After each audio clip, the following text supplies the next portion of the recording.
Bismillahirrahmanirrahim. Subhanaka la ilma lana illa ma 'allamtana innaka antal alimul hakim. Allahumma shalli wa sallim ala sayyidina Muhammad wa ala alihi wa sahbihi ajmain. Amma ba'du.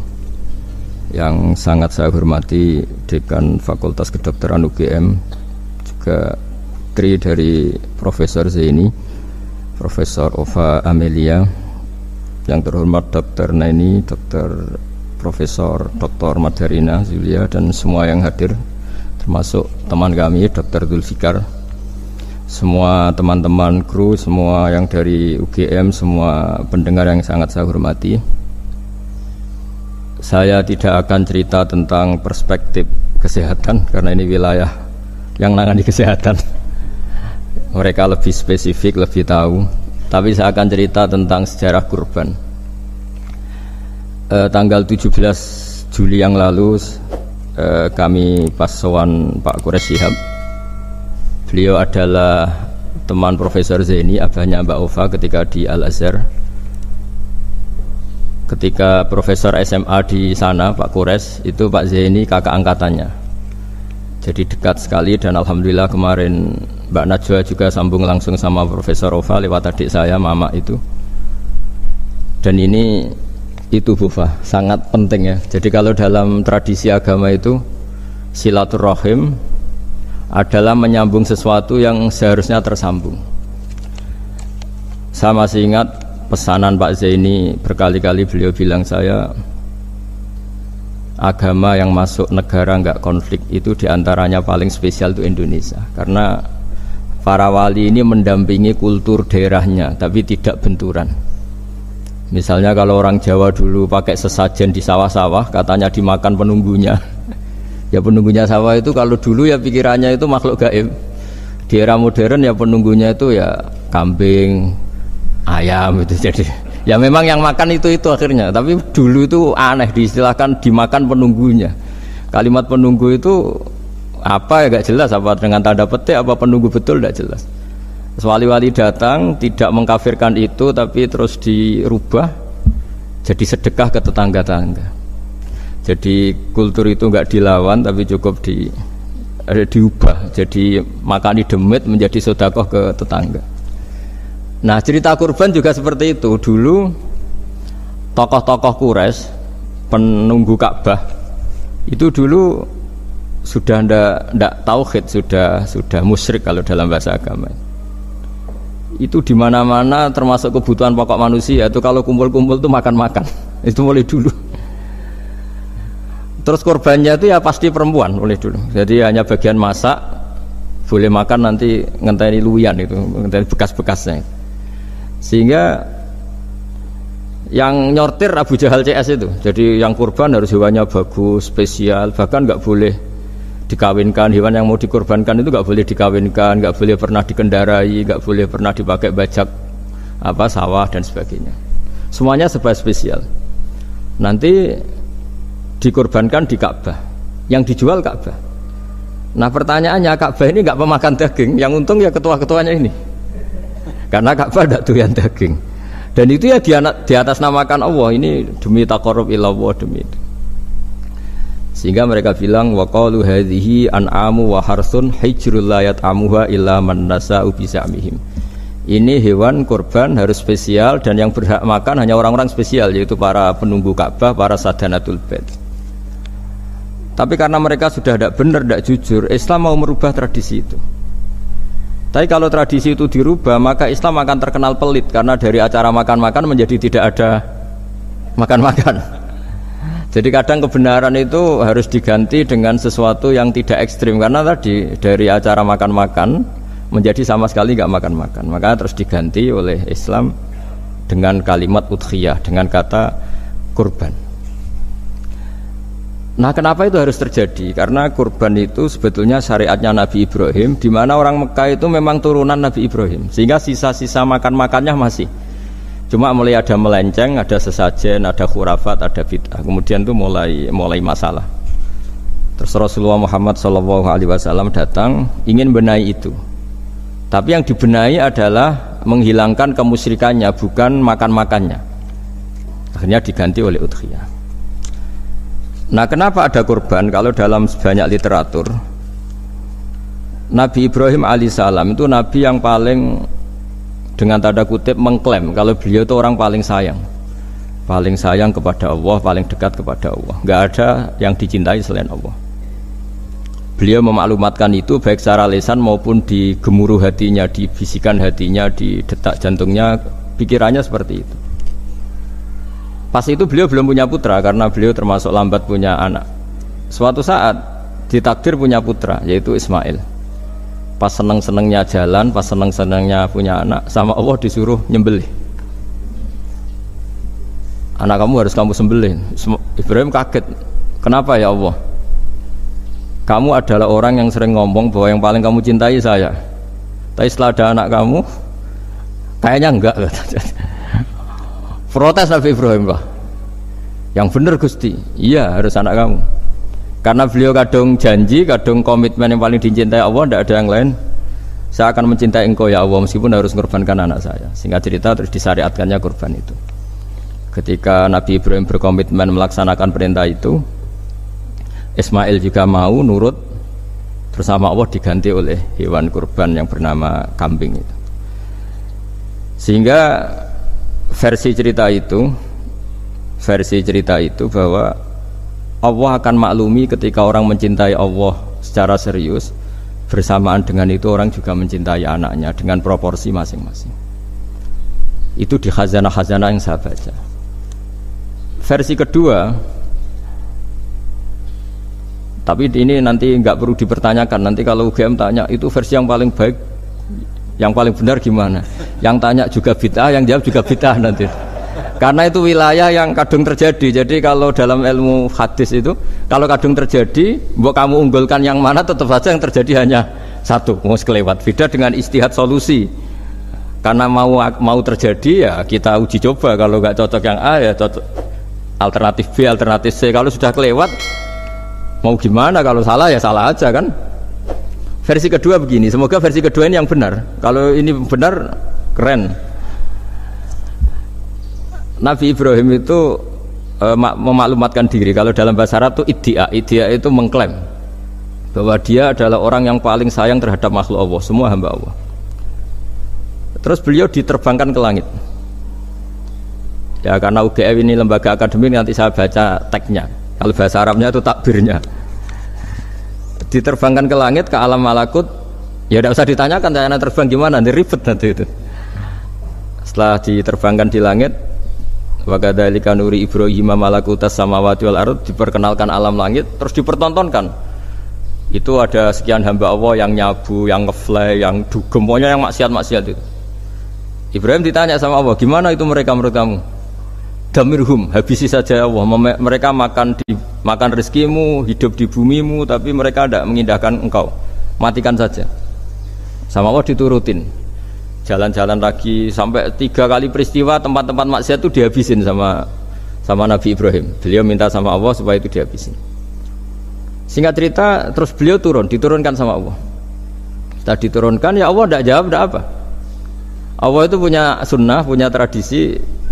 Dengan nabinya itu tidak jawab. Suatu saat Nabi Ibrahim disuruh bunuh anaknya, disuruh nyembelih. Protes kan? Huwa samratu fuadi, ini kekasih saya, putra saya, kenapa engkau nyuruh membunuh? Terus kata Allah, kamu tidak ingat di malam kamu saya mi'rajkan melihat hamba-hambaku, dan itu yang bikin aku, dan saya cinta sama mereka yang bikin saya, kamu enak saja minta dibunuh. Sengkerian gantian saya yang minta, kamu tidak nurutin gitu. Kamu pas minta saya tidak tak pikir, langsung tak turutin. Kenapa saya yang sekarang minta kamu mikir gitu. Tapi huwa samratu fuadi, itu buah hati saya. Lah memangnya makhluk-makhluk itu makhluk siapa? Saya yang bikin. Kamu enak saja nyuruh bunuh. Nah semenjak itu jadi kearifan kita. Makanya Mbak Ova ini kalau guyonan di dunia kiai, kalau ada majikan bentak pembantunya yang salah meletakkan piring atau gelas, pasti cara berpikir mesti pembantunya tidak cantik. Karena kalau salah tok kok dia cantik, itu mesti mikir. Nggak bisa orang bentak orang cantik gitu. Jadi sama, misalnya saya janjian sama Gus Fikar, janjian Gus datang hari Senin gini-gini, ternyata beliau nggak datang. Kalau saya tidak punya utang, tidak atasan saya pasti marah. Sudah janji kok gini-gini. Saya bisa marah itu sebetulnya sebabnya itu dua. Saya kecewa dan dia tidak punya jasa. Tapi yang diomongkan hanya, wah kamu khulful wa'di apa? Enggak tepat janji. Coba kalau ini atasan saya jadi dosen karena beliau misalnya. Saya punya utang beliau. Mbok nyulayani janji apa kan? Nggih mboten napa-napa. Sama. Ada majikan mencintai pembantunya karena sangat cantik. Mana ada mencahno piring. Omahe dirubuhno itu tidak apa-apa gitu kan gitu. Sama. Makanya ada guyonan di dunia kiai itu, ada anak perempuan kan enggak lazim ya, perempuan pakai GL Pro kalau dulu, mungkin sekarang pakai Ninja, pakai celana jin. Sopo iku wong luput suwuk itu? Siapa itu perempuan kok gitu? Niku ponakane jenengan, Mbah. Astagfirullah, muga-muga pangeran nyepuro. Jadi langsung rubah dari maksudkan menjadi ndak karena keluarga. Nah, jangan-jangan kebencian kita pada maksiat itu oke, kita wajib benci maksiat, tapi tetap ada catatannya. Plus yang maksiat itu tidak orang yang terkait dengan kita. Coba kalau yang maksiat itu orang yang terkait dengan kita, itu anak kita, ponakan kita, mungkin istri kita, paling mintanya ya Allah ampuni. Sama-sama maksiat, yang satu minta dihabisin, yang satu kita minta diampuni. Fair gak kita sebagai manusia? Tidak fair. Tidak fair. Nah, iya gak fair ya? Apa ya fair? Mikir. Makanya kalau ada guyonan, ya itu tadi. Ada supir salah dimarahin, pasti supir ini belum pegang rahasia. Tapi kalau sudah pegang kartu, si majikannya punya apalah gitu, simpanan gitu. Wah ini pegang, berani marah gak dokter? Tidak ada. Ini dokter Kelik juga teman saya. Gitu. Itu pengalaman sekali.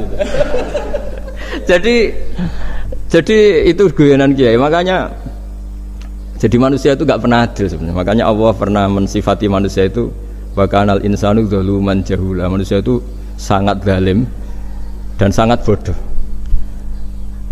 Kalau misalnya jenengan tanya, orang soleh pun itu gimana? Orang soleh asal manusia tidak nabi, itu ya mesti ada zalimnya.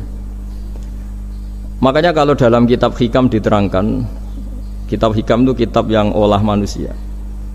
Itu menyebut begini, manusia itu siapa? Dijawab, manusia itu mangkanat mahasinuhu masawiyah. Orang yang ketika baik saja salah, apalagi ketika salah. Kita misalnya punya toko laris itu, doanya mustajab, laris, pembelinya banyak, kualitasnya bagus. Pasti ada toko sekeliling yang megap-megap karena orang sekarang ke kamu kan gitu. Sama di kampus ya gitu, kalau ada kampus besar yang lain pasti kemahjub, terhalangi karirnya di semua. Sehingga orang supaya terus merasa salah, Rabbana dzalamna anfusana, meskipun kita sedang benar pun. Saya termasuk kiai yang kalau ngelepas haji, mungkin yang haji itu mangkel. Karena saya tidak pernah muji-muji haji, meskipun saya melepas orang haji. Umumnya kiai kalau ada orang haji kan dilepas, haji mabrur, tidak ada lain balasan kecuali surga. Saya itu karena pernah kecil, pernah dengerin masyarakat. Itu ngenes ketika si kiai pidato tadi ternyata ngenes. Ngenesnya seakan-akan surga itu hanya milik yang haji. Wah, nak koyo kula sepundi Gus, wong kula ora kelar kaji. Semenjak itu setelah saya jadi kiai ya dendam juga. Akhirnya setelah saya jadi kiai kalau ngaji, orang yang haji mabrur balasannya surga, orang yang fikir sabar juga surga, orang yang sering dimarahin istri juga surga. Kata pokoknya surga terus. Sampai yang mau haji itu, Gus, gimana kok bahas kita kok sama dengan mereka? Ya karena saya ada ulama pesanan kata saya gitu.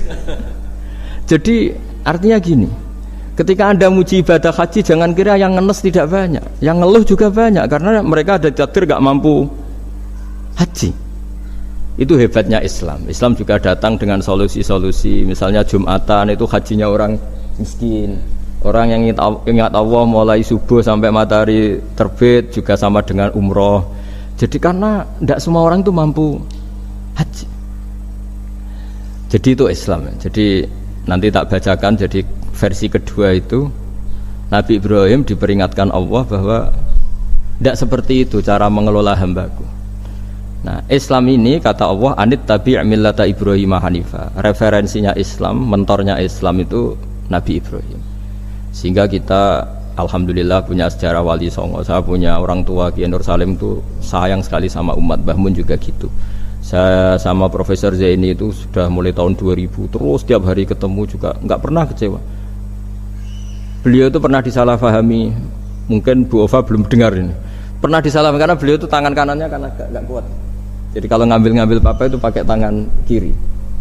Itu pernah disalahpahami ya, mungkin orang hasud karena tidak mengkonfirmasi langsung mengklaim beliau itu kiai profesor kalau apa-apa pakai tangan kiri. Kira-kira pertanyaan sunnah rasulnya mana kan gitu. Beliau itu ya hanya corong Jawa itu berambang, agak nangis tapi tidak sampai keluar air mata tapi berambang. Terus beliau bilang gini ke saya, seharusnya gimana Mas Pak?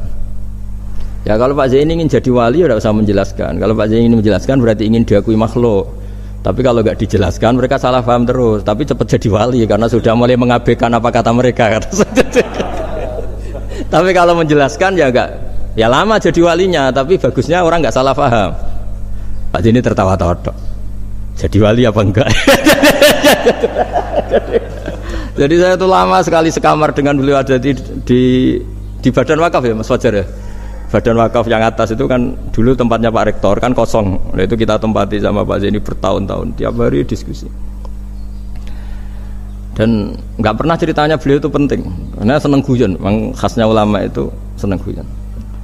Kemarin saya ketemu Pak Kures, beliau cerita, saya ini punya idola Gus Pak. Kalau manggil saya Gus kadang ya Pak.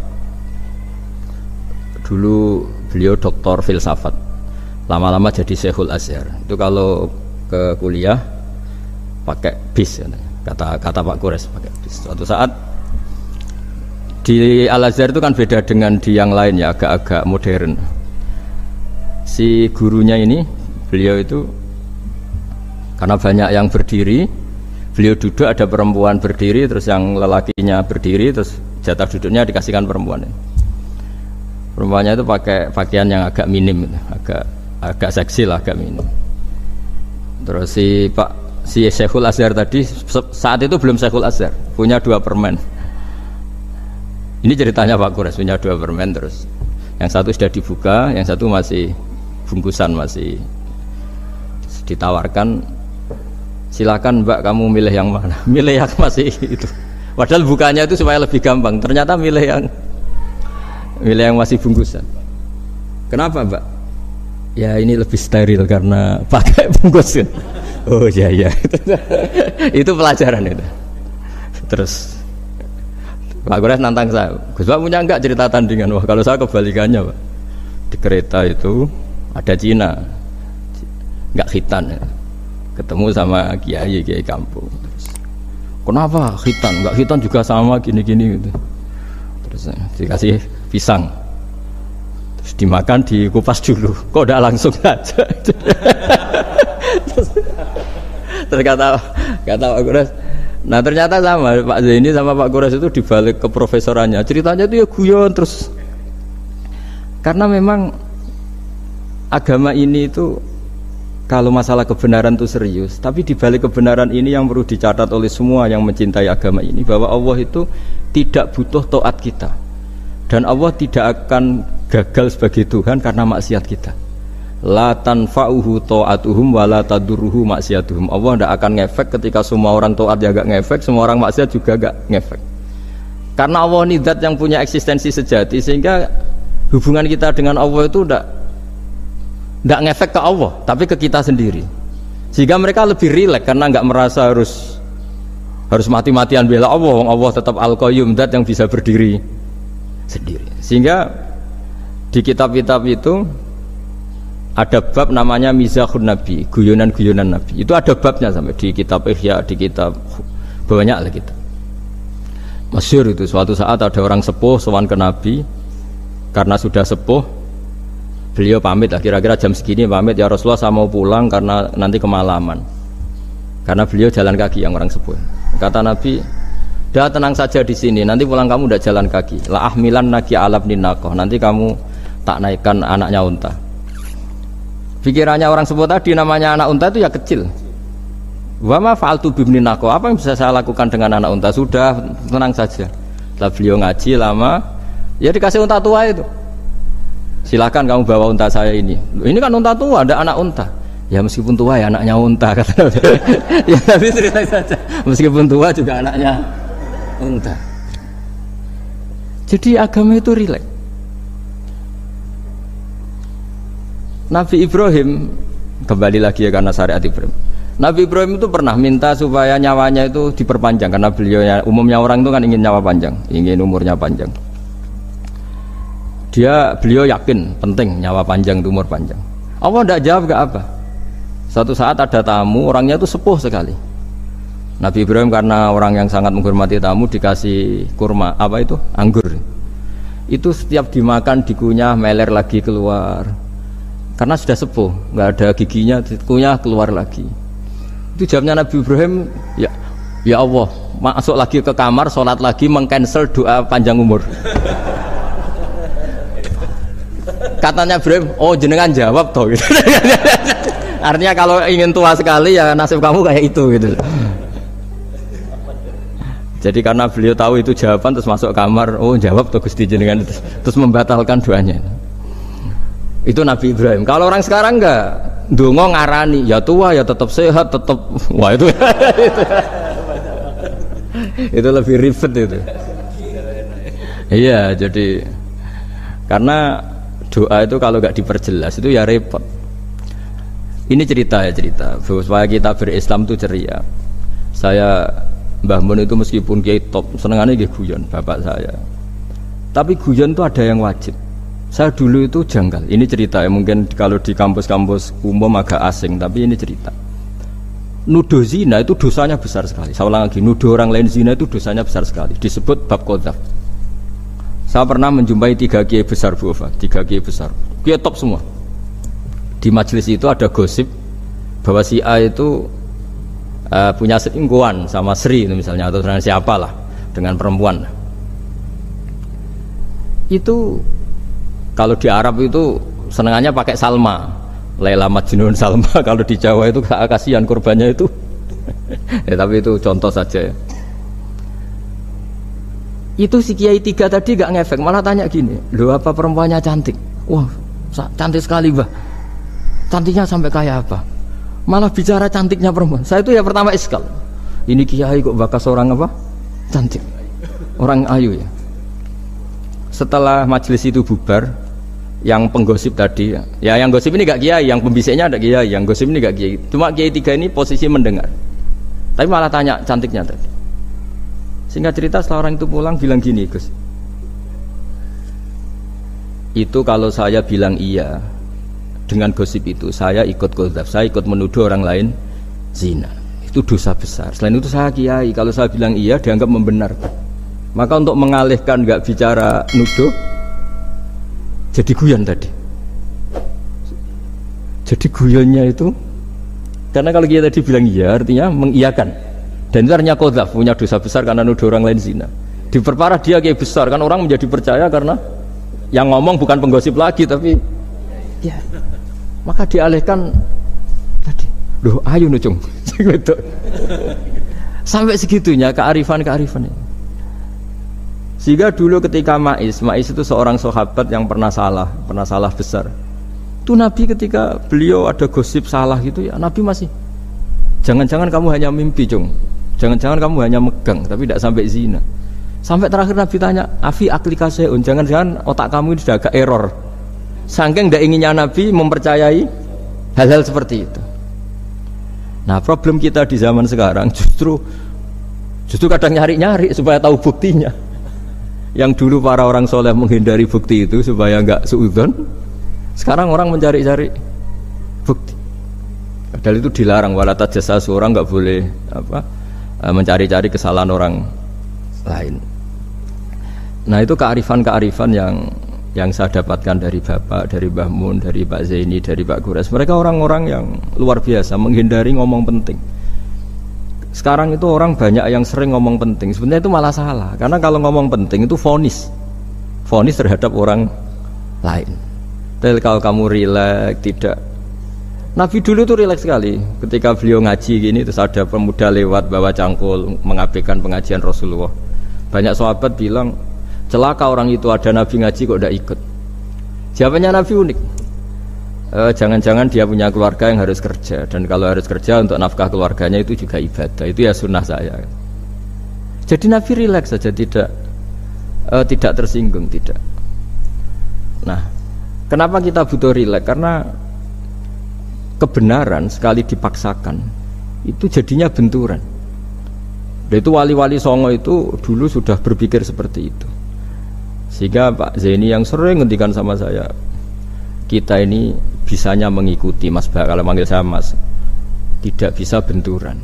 Sehingga tadi ada modifikasi dari sesajen menjadi sedekah, dari apa menjadi apa. Jadi tidak langsung benturan. Dan itu khazanahnya, bacaan-bacaannya banyak sekali. Termasuk peristiwa Udhiyah tadi. Jadi dulu kurban itu dipakai ajang orang-orang tokoh Quraisy supaya dapat daging yang bagus, di atas namakan Ka'bah. Jadi agama ini dijual mulai dulu. Kunane kuno agama ini dijual. Dan agama mulai dulu ya prospek. Ka'bah itu bisa menyedot wisatawan berapa, wisata religi. Sehingga dulu ada Ka'bah tandingan, perhitungannya juga ekonomi. Jadi mulai dulu itu ya sudah seperti itu, mau apa Mang Allah bikin dunia seperti ini. Jadi mulai dulu agama itu ya, sampai orang Yahudi gak mau iman sama Nabi ya pikirannya sederhana, kalau saya tokoh banyak yang sowan, banyak yang ngasih-ngasih. Kalau saya ikut Muhammad, saya anak buah, yang ngasih saya siapa itu?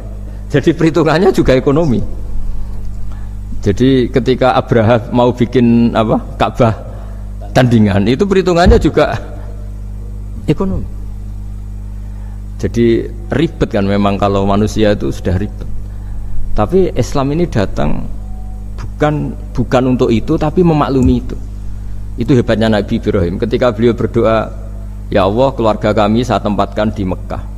Rabbana liyuqimus sholata faj'al af'idatam minan nasi tahwi ilaihim warzuqhum minas samarat.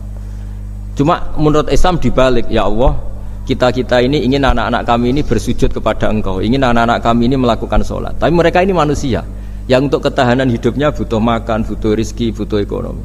Maka tolong ekonominya dijaga ya Allah. Jadi dibalik, demi sholat menjaga ekonomi. Jangan dengan demi ekonomi meninggalkan sholat. Jadi dibalik, jadi demi sholat menjaga ekonomi. Juga termasuk menjaga politik. Andaikan tidak ada orang Islam yang cakap politik, terutama yang soleh-soleh, kemudian negara bikin aturan ala mereka, sholat dianggap larangan, pengajian dianggap larangan, juga repot.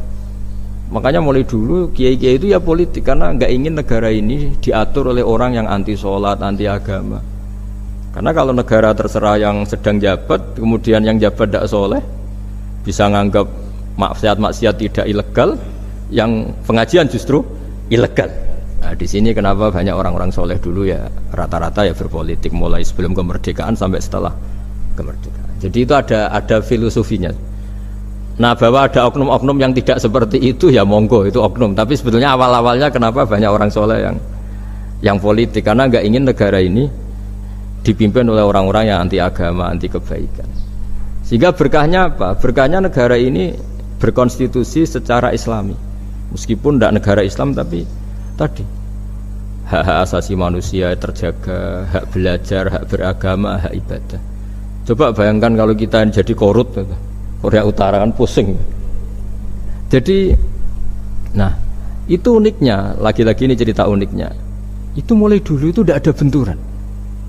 Ketika ada Masumi, ada Partai NU, ada macam-macam. Muhammadiyah datang di Jogja itu Mbah Ahmad Dahlan itu teman dekatnya Mbah Hasyim. Saya tahu banyak tentang, namanya dulu Darwis. Itu dulu ngajinya sama pernah buyut-buyut Qiyami di sini. Dulu ngaji Mbah Soleh Darat, Mbah Ahmad Dahlan sama siapa itu Mbah Hasyim. Ketika di Mekah yang Mbah Ahmad Dahlan ngaji Syekh Khotib Minangkabau itu ya sama Mbah Hasyim. Nah kebetulan Mbah Ahmad Dahlan hidup di Jogja yang zaman itu sudah khurafatnya kayak apa, karena ada sistem agama yang sangat, menurut beliau sangat jauh dari Islam yang murni. Terus beliau revolusinya seperti itu. Yang Mbah Hasyim nempat di Jombang. Nah itu kan murni ilmu sosial, murni muqtadul hal. Terus beliau punya metode yang berbeda, tapi nggak masalah, mulai dulu nggak masalah. Kemudian jadi kalau yang kadang-kadang memasalahkan tuh ya memang yang nggak tahu masalah. Sebenarnya dulu itu ya biasa aja, karena ya itu urusan metode, urusan. Saya teruskan masalah udhiyah.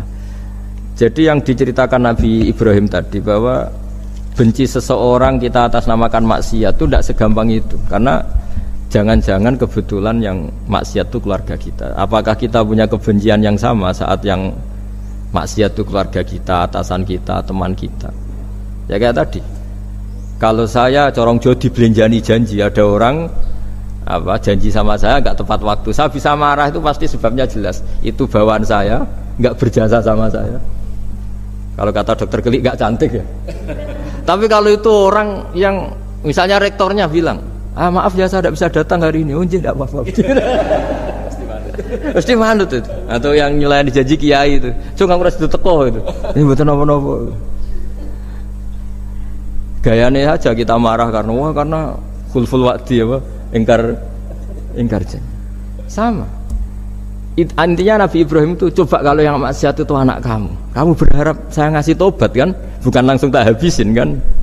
Intinya Allah ingin bilang ke Nabi Ibrahim, andai kan yang maksiat itu anak kamu, ingin saya menghabisi apa tak kasih tobat? Ya kasih tobat ya. Ya seperti itu saya yang bikin. Maka di Al Azhar sana, kalau cerita orang-orang alim itu masyhur ini. Ada tempat maksiat mau dihabisin sama orang-orang yang sangat keras. Ketemu Syekh Mutawalli Sya'rawi, ditanya, andai kan mereka mati saat maksiat, itu mereka ke surga apa ke neraka? Ya ke neraka. Terus ditanya sama Syekh Mutawalli, kalau mereka ke neraka, akan adzalika muradan Nabi? Apa seperti itu yang digandaki Nabi? Umatnya mati terus masuk neraka karena belum tobat? Tidak, Nabi inginnya mereka tobat dulu. Ya sudah, jangan dihabisin. Kamu berproses ikut mentobatkan mereka. Kebetulan ini mau mendengar. Jadi kita lunak, kita baik itu ya semuanya ingin la'allahum yarji'un, semoga mereka kembali, mereka tobat. Bukan lunak dengan arti mengakui maksiat itu satu kebaikan, itu yang bahaya. Kalau lunak sampai mengakui itu maksiat itu kebaikan, itu bahaya sekali. Tapi kita lunak karena kita ingin berproses untuk bertobat. Karena tadi kalau kita punya nurani itu mesti, andai kan yang maksiat itu anak kita atau teman dekat kita atau orang yang berjasa sama kita, apa kita bisa tegas? Kira-kira gimana? Bisa kamu tegas sama anak kandung? Berat. Ditantang minggat saja pusing gitu. Ya makanya terus ini saya baca teks aslinya ya, supaya mungkin sebagian yang punya kitabnya atau memang punya tradisi akademik supaya mendengar ini. Saya baca ini versi yang kedua ini di kitab Hikam. Kitab Hikam juga termasuk kitab pegangan para kiai, halaman 4 juz 2. Diredaksikan gini, waqad adzaballahu ta'ala, ini masih tentang kurban. Waqad adzaballahu ta'ala khalilahu Ibrahim fi ba'di mawatinihi al-azimah. Jadi Allah kalau dalam bahasa Arab memberi teguran itu namanya takdib. Makanya kalau orang nakal itu, kalau orang Jawa bilang kurang ajar. Sebenarnya ajar itu kan tahun ajaran baru. Ajar itu kan barang baik. Ya kan disebut tahun ajaran baru. Pengajaran, ajar itu kan barang. Jadi kalau kurang ajar berarti kurang baik. Itu bahasa Arabnya orang yang kurang ajar perlu diajari. Itu kalau orang Arab bilang ditakdib, diwarai toto kromo, diadabkan. Jadi belum punya adab diadabkan. Ya, itu udah. Tapi tentu Nabi Ibrahim nggak sampai kurang ajar. Ini kan cerita bahasa ya. Jadi kalau sebenarnya ajar itu udah buruk-buruk, kurang ajar berarti orang ini kurang pelajaran, kurang. Tapi di Jawa itu agak salah kaprah. Kalau kurang ajar itu ekstrim. Misalnya duduk di meja itu disebut kurang ajar. Sebenarnya ada se-ekstrim itu. Saya teruskan ya. Terus wa 'allamahu kaifa yatakhallaqu bihadzal khuluqil karim inda tilaihi alal asrar. Terus disebutkan anna Ibrahim annahu arhamul khalqi qol farafa'ahu wa ta'ala hatta asyrafa ala ahlil ardi. Nabi Ibrahim diterbangkan ke langit sehingga melihat di bumi yang maksiat-maksiat itu. Faqala ya rabbi damirhum, habisi saja. Terus faqala wa ana arhamu bi ibadi minka ya Ibrahim ihbit fala allahum yatubun wa yarjiun. Jadi setelah permintaannya semua dikabulkan, dihabisin sama Allah, terakhir cobalah kamu sekali-kali dakwah ke mereka. Kamu belum pernah dakwah kok tahu-tahu minta mereka dihabisin. Coba kamu dakwah jangan-jangan mereka mau kembali. Nah terus sebagian cerita itu terus diteruskan ketika suatu saat Ibrahim akhirnya diminta menyembelih putranya. Inni ara fil manami anni atfahuka fanzur madza tara falamma tashammara lidzalik wa akhadha sikin biyadihi qala Allahumma hadza waladi wa thamratu fuadi wa ahabbun nasi ilayya. Ya Allah, ini buah hatiku, ini orang paling saya cintai, kenapa engkau menyuruh ini supaya saya bunuh? Terus beliau dijawab sama Allah, ama ta'lamu anni rahimun bi ibadi kama anta syafiqun bi waladik fa idza sa'altani ihlaka abdi as'aluka dzabha waladik wahidan bi wahidin. Jadi kalau dulu kamu minta supaya hamba saya tak habisin karena maksiat, sekarang saya juga minta kamu menghabisi anak kamu. Tapi ini kan anak saya, sama itu hamba saya yang bikin juga saya. Nah semenjak itu Ibrahim dianggap sebagai bapak kasih sayang, karena semenjak itu terus beliau orang yang paling sayang. Sampai ada 3 nabi yang menjadi metodenya Rasulullah SAW sebagai mentornya. Kalau Nabi Nuh melihat kemaksiatan langsung bilang Rabbi la tadzar alal ardi minal kafirina dayyara, habisi semua ya Allah. Tapi kalau Nabi Ibrahim apa? Faman tabi'ani fa innahu minni wa man asani fa innaka ghafurur rahim. Orang yang ikut saya ya karuan kelompok saya, dan yang sebelum ikut semoga engkau mengampuni. Tentu lewat proses dakwah, lewat proses. Nah, Wali Songo, kembali ke Wali Songo dan para guru-guru kita, itu seperti itu semua. Jadilah Islam yang di Indonesia, Islam rahmatan lil alamin, itu konstruksinya ya dari ilmu-ilmu seperti ini, bacaannya seperti ini. Karena ternyata kita tegas tadi ujung-ujungnya karena itu tidak cantik, tidak atasan kita, tidak berjasa sama kita. Kamu kalau ada supir telat, supir kok telat datang kantor gitu, pasti supir itu belum pegang rahasia. Setelah pegang rahasia tak jamin aman itu meskipun telat. Karena lebih ngeri mesti. Artinya manusia itu kayak apa ngeklaimnya tegas, disiplin, objektif. Kira-kira iya apa enggak? Enggak lah kayaknya ya. Ya pasti tadi. Nah itu yang makanya bapak saya kalau guyon sama saya itu, kalau umumnya orang itu kalau di dunia kiai muji istiqomah. Istiqomah itu konsisten jadi imam masjid, konsisten jadi guru, jadi apa. Kalau bapak itu sering guyon ke saya, iku istiqomah apa mau digenti wong liya katanya. Artinya di balik istiqomah itu juga ada catatan lain. Jangan-jangan ambisi gak mau diganti orang lain. Jadi intinya manusia itu dalam benar saja ada unsur salahnya, apalagi pas salah gitu maksudnya. Nah ya pas benar saja ada unsur salahnya, apalagi pas salah. Nah itulah, dengan sudut pandang seperti ini adalah orang terus gak gampang menghakimi orang lain. Karena manusia yang baik adalah cukup dia merasa aibnya banyak, salahnya banyak, kemudian itu menyibukkan dia dari mencari-cari aibnya orang lain. Makanya kalau dalam cerita Ibrahim alaihissalam, karena kurban itu identik dengan syariatnya Nabi Ibrahim. Ini saya punya catatan yang kemarin tak baca juga di Jakarta.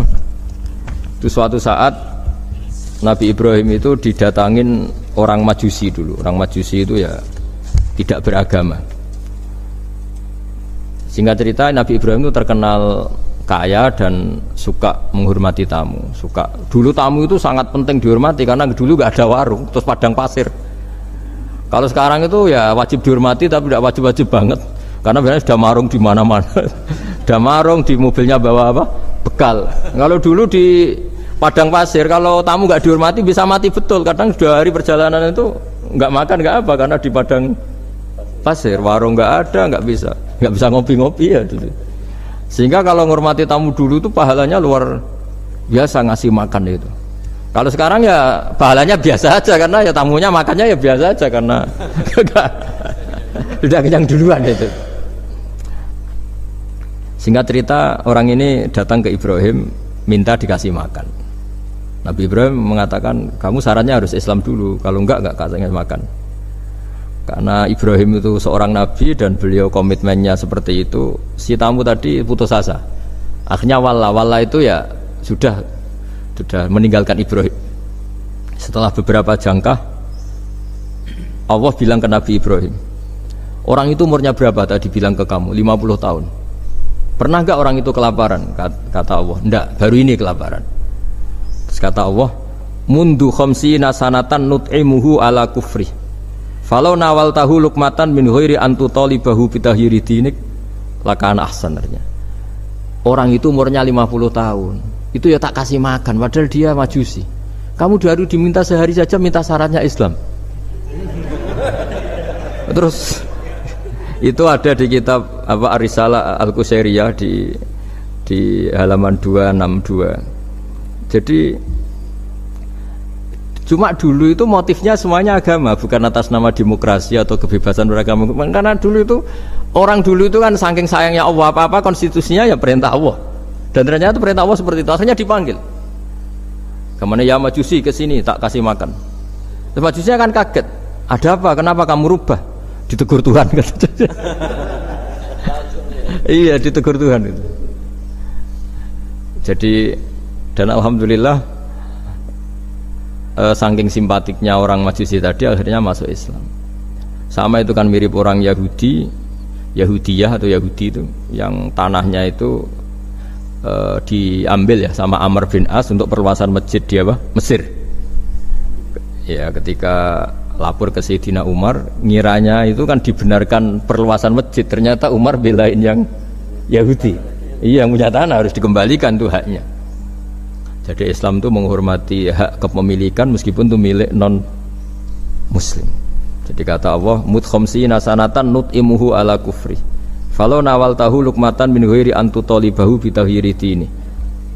Mbok dikasih makan aja, ndak usah nyuruh ganti agama. Wong saya saja yang Tuhan ngasih makan dia sudah 50 tahun tanpa syarat.